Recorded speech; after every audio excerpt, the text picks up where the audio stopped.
যারা আছে যাদের সঙ্গে তাওবা করলে আল্লাহ রাব্বুল আলামিন আপনাকে আমাকে আল্লাহর খাস বান্দা বানাইতে পারে কি পারে না?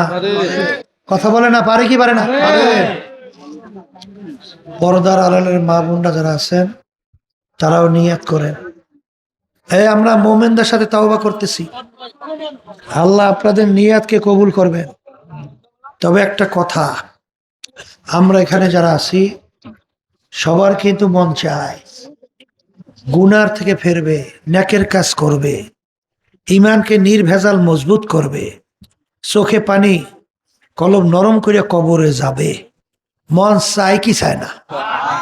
কিন্তু বাড়ি রাস্তাঘাটে বাজারে যাওয়ার পরে এই অবস্থা কিন্তু আর থাকতে চাবে না। এই জন্য আমার আল্লাহর হুকুম, ওয়া কুনু মা সাদিকিন, তোমরা সাদিকিন বন্দাদের সঙ্গী হও। হুকুমটা কার? মানা লাগবে না লাগবে না? যাদের চরমনায়ের তরিকা ভালো লাগে তারাই তাওবার ভিতরে নিয়ত করেন, বর্তমান পীর সাহেব হুজুর চরমনাই, তার কাছে মুরিদ হয়ে গেলাম, আল্লাহ আপনাদের নিয়তকে কবুল করবেন। আর যাদের চরমনায়ের তরিকা ভালো লাগে না, যে কোনো এক সহি তরিকায় যান, মালিকের পাগল হন, চোখে পানি কলম নরম কইরা ইমানকে মজবুত কইরা তারপর কবরে যান। কবরে কিন্তু কোনো দলাদলি নাই। কবরে কিন্তু জিজ্ঞাসা করবে না তুমি চরমনায়ের মুরিদ না ফুরফুরার মুরিদ না অমুকের মুরিদ না সমুকের মুরিদ, এরা জিগাইবে?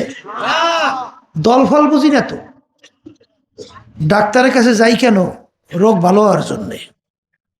চিকিৎসা করে, রোগ ভালো হয় না, ওই ডাক্তারের কাছে থাকতে হবে না পরিবর্তন করতে হবে?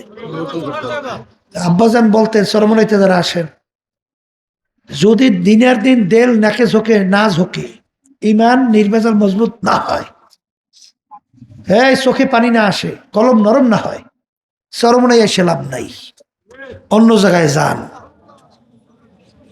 কি মনে আছে পুরান মুরজাহিদরা? তাহলে বোঝা গেল কবরে কিন্তু কোনো দলাদলি নাই। দলাদলি বাদ দেন, মালিকের পাগল হন, তারপর কবরে যান। সবাই বলেন আউযুবিল্লাহি মিনাশ শাইতানির রাজীম, বিসমিল্লাহির রহমানির রহিম, আশহাদু আল্লা ইলাহা ইল্লাল্লাহু ওয়াহদাহু লা শারীকা লাহু ওয়া আশহাদু আন্না মুহাম্মাদান আবদুহু ওয়া রাসূলুহু। तौबा किया मैंने सब बुरी बातों से और सब बुरी कामों से। आए मेरे अल्लाह इस तौबा को कबूल कर।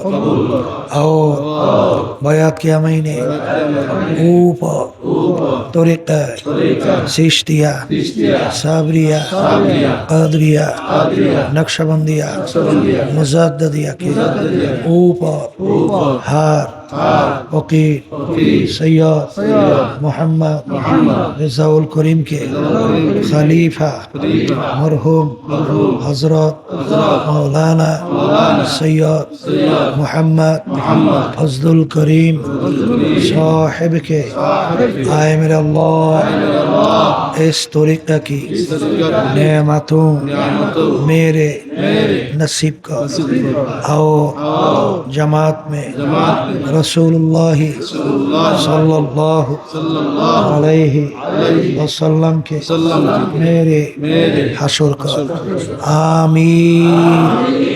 अल्लाह अपने कबूल करें।